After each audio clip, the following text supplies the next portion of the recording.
studied now, to my regret, philosophy, law, medicine, and what is worse, theology, from end to end with diligence. Yet here I am, a wretched fool, and still no wiser than before.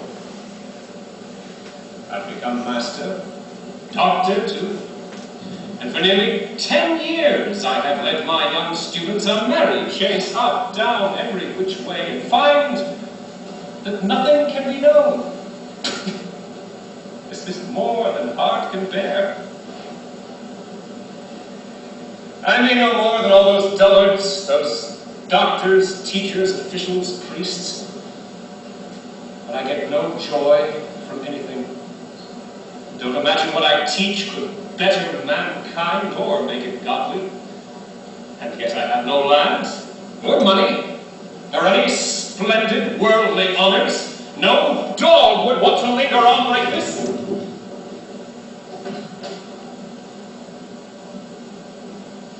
That is why I've turned to magic,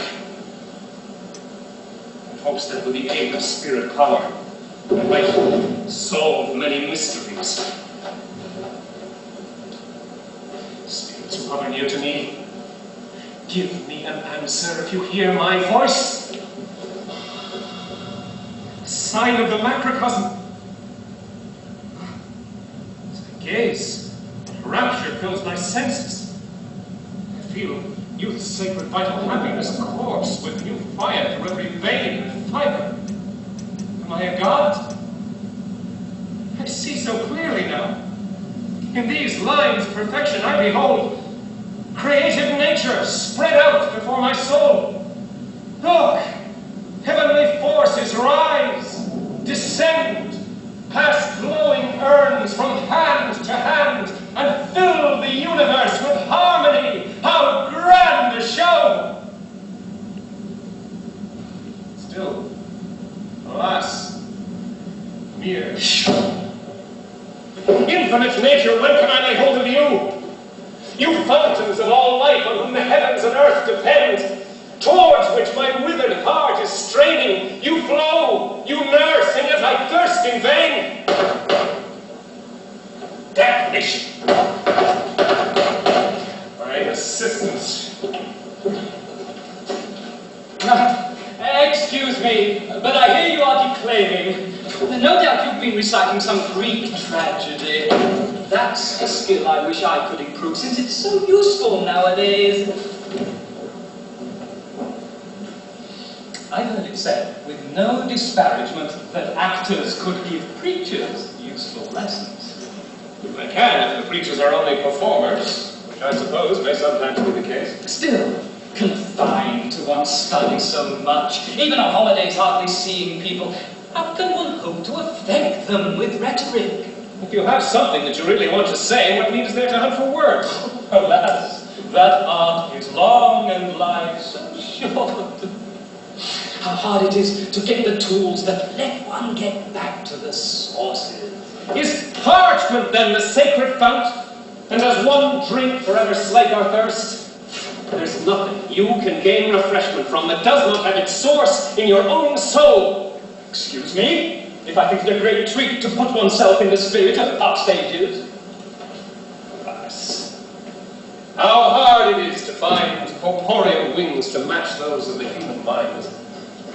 But in us all there is an innate urge to rise aloft and soar along. When high above fir-covered crags the eagle floats on outstretched wing. Well, I've often had my momentary fancies, but that's an urge I never yet have felt.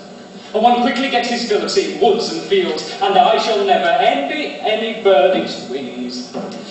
Oh, how different are the pleasures of the mind, that transport us from book to book, from page to page. You only know one driving force, and may you never seek to know the other.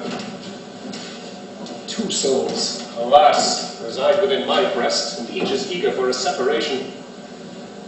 In throes of coarse desire, one grips the earth with all its senses. The other struggles from the dust to rise to high ancestral spheres.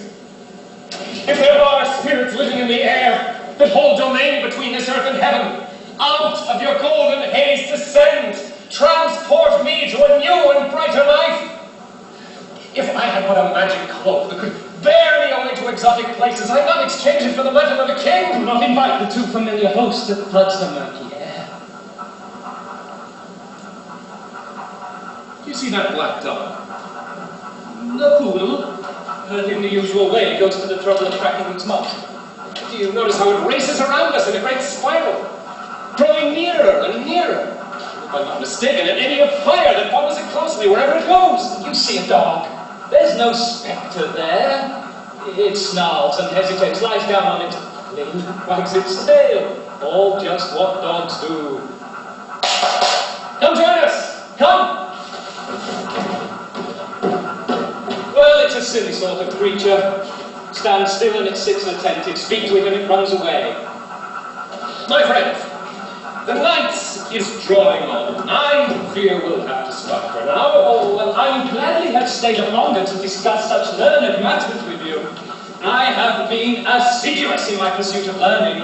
True, I know much, but all is what I would like to know. Good night. Good night.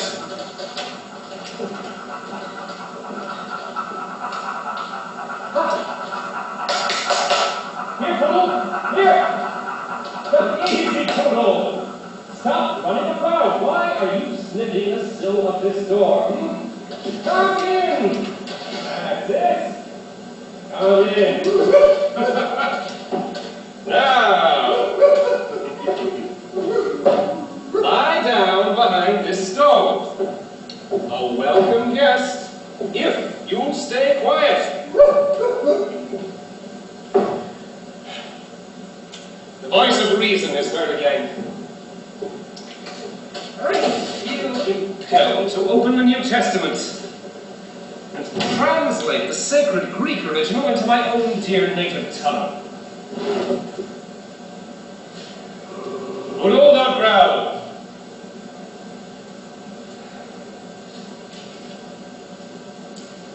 It is written, in the beginning was the Word. So I'm stopped. Let me to go on. I cannot believe that words have such high worth and must have properly inspired translate the term some other way. It is written, in the beginning was the mind. Reflect with care upon that first line and do not let your pen be hasty. Can it be mind that makes all operate? I'd better write, in the beginning was the power. I like that word. Something warns me not to keep it. I see a solution. My spirit prompts me, and I boldly write, in the beginning was the act. If we're to stay together in this room, Poodle, stop your baying. Stop that barking. As close quarters I can bear, so bothersome a companion. One of us, either you or I, will have to leave this room. Door is open. You are free to go. See, is this illusion or reality? How long and broad my Poodle's becoming. What hideous thing have I brought into this house? That is not a canine form. Hippopotamus-like it looks, with fire-red eyes and frightful jaws. I will master you. Be damned and reprobate, can you read this token? Him who never was create, him whose name must not be spoken, who pervades the universe, though transfixed by lance accursed. Scarce on end.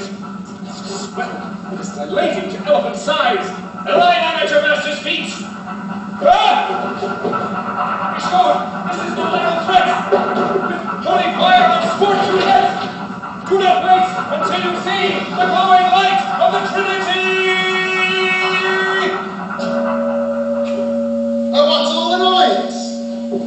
Sir, how can I be of service? Oh, that is what was hidden in the poodle. My compliments on your learning, sir. You make me sweat.